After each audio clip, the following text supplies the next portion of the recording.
Hello everyone, you are watching at Plus Home Twitter, and in this session of Indian Polity and Constitution, we will study Article 226.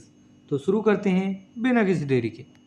जैसा कि आपको भी पता है, भारतीय संविधान यानी इंडियन कॉन्स्टिट्यूशन को आर्टिकल्स में बांटा गया है और इन्हीं आर्टिकल्स को 22 पार्ट्स के अंतर्गत रखा गया है। इसी 22 पार्ट्स में से 6th पार्ट में द स्टेट्स के बारे में बताया गया है, जिसके अंतर्गत आर्टिकल 152 से लेकर आर्टिकल 237 तक के सारे आर्टिकल्स आते हैं। यहाँ हम बस आर्टिकल 226 पर चर्चा करेंगे।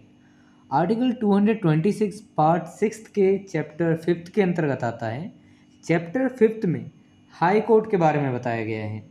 यहाँ मैं पहले कंटेंट को इंग्लिश में रीड करूँगा, फिर उसकी मीनिंग आपको हिंदी में समझाऊँगा ताकि आपको कंसेप्ट ज़्यादा से ज़्यादा समझ आ सके। इस आर्टिकल को पढ़ने से पहले यहाँ मैं आपको एक सलाह ज़रूर देना चाहूँगा कि आर्टिकल 226 को पढ़ने से पहले आप आर्टिकल 32 को एक बार ज़रूर पढ़ लें, क्योंकि रिट्स को आपको समझना होगा कि जितने प्रकार के रिट्स होते हैं वो रिट्स क्या होते हैं, कब हम यूज़ कर सकते हैं सुप्रीम कोर्ट में। तो उसी के तरीके से हाई कोर्ट्स में भी उनका यूज़ होता है। तो इसी पर हम चर्चा करेंगे रिट्स के बारे में। So basically Article 226 talk about powers of high courts to issue certain writs. Article 226 में हाई कोर्ट्स की कुछ रिट्स इशू करने की शक्ति के बारे में बताया गया है। Article 226 clause first. Notwithstanding anything in Article 32, every high court shall have power throughout the territories in relation to which it exercises jurisdiction to issue to any person or authority, including in appropriate cases, any government within those territories, directions, orders, or writs, including writs in the nature of habeas corpus, mandamus, prohibition, quo warranto, and certiorari, or any of them for the enforcement of any of the rights conferred by Part 3rd and for any other purpose. Article 32 में किसी भी बात के होते हुए भी प्रत्येक high court को उन टेरिटरीज में जिनके संबंध में वह ज्यूरिसडिक्शन का प्रयोग करता है यानी अपनी अधिकारिता का प्रयोग करता है, वहाँ किसी व्यक्ति या अथॉरिटी को अप्रोप्रिएट केसेस में यानी समुचित मामलों में किसी सरकार को पार्ट 3rd द्वारा दिए गए अधिकारों में से किसी को लागू करने के लिए और किसी अदर पर्पस के लिए उन टेरिटरीज के डायरेक्शन, ऑर्डर या रिट, वह रिट जिनके अंतर्गत बंदी प्रत्यक्षीकरण, परमादेश प्रतिषेध, अधिकार परीक्षा और उत्प्रेषण रिट या इनमें से कोई है, हाई कोर्ट्स के पास इशू यानी जारी करने की शक्ति होगी। देखिए, आसान शब्दों में ऐसा कहें तो यहाँ पे हाई कोर्ट्स को रिट्स इशू करने का अधिकार है उन टेरिटरीज में जिसके संबंध में वह ज्यूरिसडिक्शन यानी अधिकार का प्रयोग करता है, जो एरिया हाई कोर्ट के अंतर्गत आते हैं। तो हाई कोर्ट्स रिट्स इशू कर सकता है किसी व्यक्ति के ऊपर, किसी अथॉरिटी के ऊपर, किसी एप्रोप्रिएट केसेस में, समुचित जैसे एप्रोप्रिएट मामलों में किसी सरकार को रिट इशू कर सकता है। फंडामेंटल पार्ट 3rd में जो फंडामेंटल राइट्स बताए गए हैं उसके द्वारा जो दिए गए अधिकारों में से किसी को लागू करने के लिए जो है या किसी अदर पर्पस के लिए उस टेरिटरीज में जिसमें हाई कोर्ट जो है डायरेक्शन ऑर्डर या रिट इशू कर सकता है, डायरेक्शन ऑर्डर के प्रति रिट्स इशू कर सकता है हाई कोर्ट। और रिट्स जो हैं बहुत सारे तरीके के होते हैं, 5 तरीके के होते हैं। मैं यहाँ पे जैसे है प्रत्यक्षीकरण, बंदी प्रत्यक्षीकरण, परमादेश, प्रतिषेध, अधिकार परीक्षा, उत्प्रेषण, ये रिट्स हैं। ये रिट्स आप आर्टिकल 32 में पढ़ सकते हैं। तो हाई कोर्ट्स के पास जो है रिट्स इशू करने की शक्ति होती है। मैंने बता दिया कि किसके खिलाफ इशू करने की शक्ति होती है और किन किन केसेस में, पार्ट 3rd फंडामेंटल राइट के केसेस में और किसी अदर पर्पस के लिए विद इन द टेरिटरी जहाँ डायरेक्शन और ऑर्डर देने की बात हो। तो इन केसेस में रिट्स इशू करने का अधिकार होता है हाई कोर्ट्स के पास। और किसके मतलब ऊपर रिट्स इशू कर सकता है, किसी व्यक्ति, अथॉरिटी और किसी एप्रोप्रिएट केसेस जो किसी सरकार को के ऊपर भी रिट्स इशू कर सकता है high courts.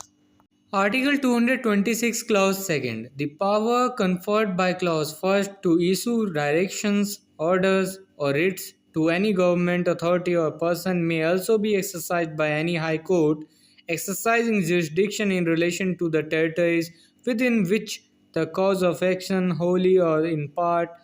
arises for the exercise of such power, notwithstanding that the seat of such government or authority or the residence of such person is not within those territories.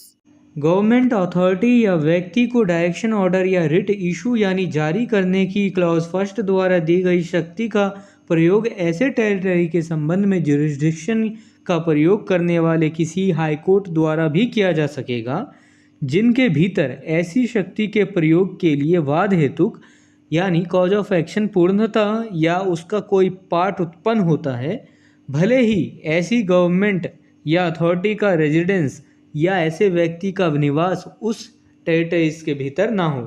आप simple इसे ऐसे समझिए, किसी government या authority या व्यक्ति को direction order या रिट इशू कर सकता है कोई भी हाई कोर्ट, चाहे वह गवर्नमेंट अथॉरिटी या व्यक्ति उसके जुरिस्डिक्शन उसके अधिकार क्षेत्र में हो या ना हो। ठीक है, अधिकारिता में नहीं हो, उसके टेरिटरी में नहीं हो, फिर भी रिट्स इशू कर सकता है। किस केसेस में? जब बात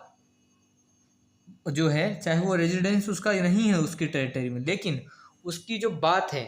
उसका जो मतलब कोई बात हो गई है जो उसके टेरिटरी से रिलेटेड है, चाहे वह व्यक्ति उस टेरिटरी का ना हो, लेकिन अगर उसने ऐसी कोई बात कर दी जो उस टेरिटरी से रिलेटेड है तो उसके खिलाफ भी रिट्स इशू कर सकता है हाईकोर्ट, चाहे वो गवर्नमेंट ही क्यों ना हो, कोई अथॉरिटी ही क्यों ना हो, चाहे व्यक्ति ही क्यों ना हो। Article 226 Clause 3 where any party against whom an interim order whether by way of injunction or stay or in any other manner is made on or in any proceeding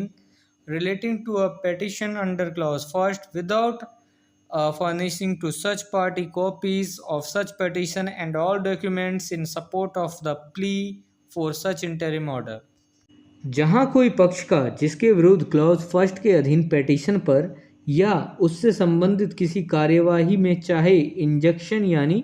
मनाही आदेश या स्टे के रूप में या किसी अदर मैनर से कोई interim order दिया गया है, तो बिना ऐसे पक्षकार को ऐसी पेटिशन की कॉपी तथा ऐसे इंटरिम ऑर्डर के लिए दलील के सपोर्ट में सभी डॉक्यूमेंट्स उपलब्ध कराना।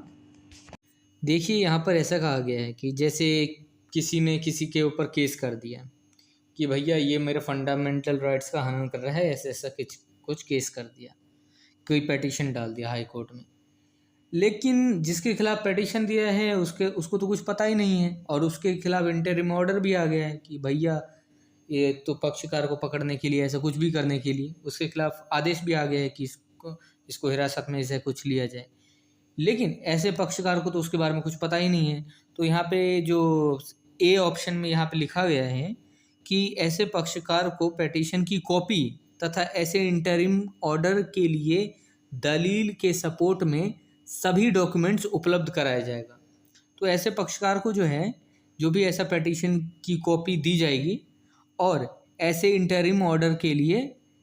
जो है दलील के सपोर्ट में सभी डॉक्यूमेंट्स उपलब्ध कराया जाएगा। उसको सारे डॉक्यूमेंट्स दिए जाएंगे कि उसने ये जुर्म किया है, ऐसा ऐसा उस पर इल्ज़ाम लगाया है, तो अब उसको दलील के लिए सपोर्ट किया जाए कि भैया तुम भी बताओ तुम्हारा क्या इसमें कहना है, तुम अपने दलील में क्या कहना चाहते हो, अपने सपोर्ट में क्या कहना चाहते हो कि ये जो है इंटरिम ऑर्डर के लिए, तो इस इंटरिम ऑर्डर को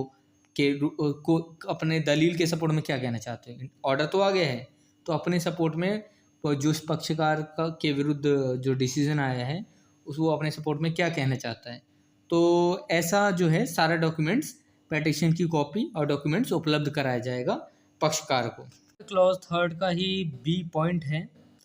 giving such party an opportunity of being heard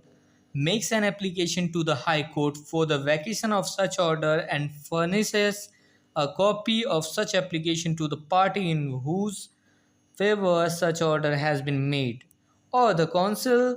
of such party, the High Court shall dispose of the application within a period of 2 weeks from the date on which it is received or from the date on which the copy of such application is so furnished, whichever is later, or where the High Court is closed on the last day of that period before the expiry of the next day afterward, on which the High Court is open, and if the application is not so disposed of, the interim order shall or the expiry of that period, or as the case may be, the expiry of the said next day, stand vacated. अब देखिए यहाँ पे लिखा हुआ है, ऐसे party यानी पक्षकार को सुनवाई का अवसर देते हुए, कौन से पक्षकार को? जिसके विरुद्ध इंटरिम ऑर्डर आया है, किसी ने केस किया था कि हनन हो रहा है उसके फंडामेंटल राइट्स का, तो दूसरे जिसके खिलाफ केस किया था, यहाँ पे उस पक्षकार की बात की गई है कि उस पक्षकार को सुनवाई का अवसर देते हुए ऐसे आदेश को वैकेंट यानी निरस्त करने के लिए हाई कोर्ट में एप्लीकेशन देता है वह पक्षकार जिसके विरुद्ध आदेश आया है, तो वह क्या करेगा? जो इंटरिम आदेश है, ऐसे आदेश को वैकेंट यानी निरस्त करने के लिए हाई कोर्ट में एप्लीकेशन देता है, ठीक है। और ऐसे एप्लीकेशन की एक कॉपी उस पक्षकार को जिसके पक्ष में ऐसा आदेश किया गया है, जिसने पहले केस किया था, जिसके तो उसको भी या ऐसे पक्षकार के वकील को देता है। कॉपी उस पक्षकार को भी दिया जाएगा, उसके वकील को भी दिया जाएगा। तो हाई कोर्ट उस एप्लीकेशन को उसके प्राप्त होने की तारीख से या ऐसे एप्लीकेशन की कॉपी इस प्रकार दी जाने की तारीख से जो भी बाद में हो 2 सप्ताह की अवधि के भीतर निपटाएगा, या जहां हाई कोर्ट उस अवधि के अंतिम दिन बंद हो वहां उसके पश्चात अगले दिन की समाप्ति के बाद जब हाई कोर्ट खुला हो, और यदि एप्लीकेशन का इस प्रकार निपटारा नहीं किया जाता है तो इंटरिम ऑर्डर यथास्थिति उस अवधि की समाप्ति पर या जैसा कि पहले ही बताए गए उसके अगले दिन की समाप्ति पर निरस्त हो जाएगा। देखिए इसे आसान शब्दों में समझिए। जैसा कि हम इस आर्टिकल्स में पिछले के क्लॉज में पढ़ते आ रहे हैं कि एक व्यक्ति केस करता है किसी और के ऊपर कि भैया हमारा जो है फंडामेंटल राइट्स का हनन हो रहा है, या फिर कोई तो हाई कोर्ट में ऐसा केस करता है किसी तरीके से, मतलब रिट्स के लिए केस करता है, तो उस पक्षकार को दूसरे पक्षकार को दूसरी पार्टी पर केस करता है, उस पार्टी के खिलाफ एक इंटरिम ऑर्डर आ जाता है हाई कोर्ट की तरफ से। अब उस पार्टी को तो पता ही नहीं है कि मेरे खिलाफ ऐसा ऐसा हो गया है, उस पार्टी को कुछ खबर ही नहीं है, तो ऐसे पार्टी को सुनवाई का अवसर दिया जाएगा और ऐसे आदेश को निरस्त करने के लिए वह व्यक्ति जिसके विरुद्ध जो ऐसा इंटरिम ऑर्डर आया है वो हाई कोर्ट में एप्लीकेशन दे सकता है। एप्लीकेशन की एक कॉपी वह उस पक्षकार को देगा जिसने उसके ऊपर केस किया था, और एक कॉपी उसके पक्षकार के वकील को भी दे देगा। तो हाई कोर्ट उस एप्लीकेशन को उसके प्राप्त होने की तारीख से जो है उस तारीख से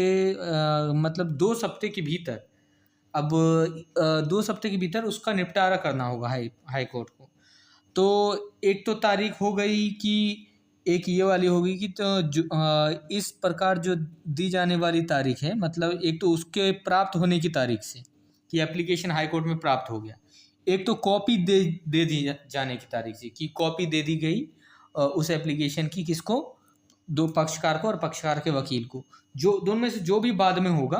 तो उस वहाँ से काउंट किया जाएगा 2 सप्ताह का पीरियड। अगर उन 2 सप्ताहों में मतलब 14 दिन के पीरियड में अगर हाई कोर्ट डिसीजन नहीं सुना पाता तो ऐसे किसी जो है केस को निरस्त मान लिया जाएगा, और जो पार्टी को के ऊपर इंटरिम ऑर्डर आया था वो निरस्त मान लिया जाएगा उस आदेश को, ठीक है। अगर 2 सप्ताह में कुछ हो नहीं जाता। अब 2 सप्ताह की बात आती है, अब मान लो 2 सप्ताह चल रहा है, लेकिन ये वर्किंग डेज है, ऐसा नहीं कि छुट्टियां भी गिन लें। मैं यहाँ आपको ये बात बता दूं, ये जो रिट्स है ये किसी भी व्यक्ति के ऊपर जो ये केस ऐसे हैं किसी व्यक्ति के ऊपर किया जा सकता है, किसी अथॉरिटी पे किया जा सकता है, यहाँ तक कि गवर्नमेंट पे भी किया जा सकता है। तो काफ़ी पावरफुल है ये किसी व्यक्ति के लिए, किसी कॉमन व्यक्ति के लिए जो इसका इस्तेमाल करना जानता हो। Article 226 clause 4, the power conferred on a high court by this article shall not be in derogation of the power conferred on the Supreme Court by clause 2 of article 32। इस आर्टिकल द्वारा हाई कोर्ट को दी गई शक्ति article 32 के clause 2 द्वारा supreme court को दी गई शक्ति के अल्पीकरण में नहीं होगा। देखिए किसी व्यक्ति का अगर फंडामेंटल राइट का हनन होता है तो वो सुप्रीम कोर्ट में भी जा सकता है और हाई कोर्ट में भी जा सकता है, लेकिन इस आर्टिकल में जो आर्टिकल है हाई कोर्ट के बारे में बताया गया है, तो हाई कोर्ट को जो शक्तियाँ दी गई हैं, तो यहाँ ऐसा नहीं माना जाएगा कि सुप्रीम कोर्ट की शक्तियों को घटा दिया गया है। सुप्रीम कोर्ट हमेशा ही सुप्रीम रहेगा, मतलब हाई कोर्ट से भी ज़्यादा शक्तियाँ रहेंगी, उसकी शक्तियाँ कम नहीं होंगी।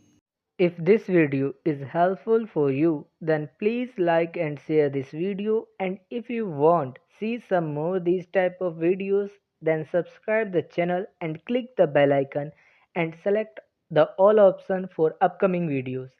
And I hope you have a great experience by watching the Ad Plus Home Tutor.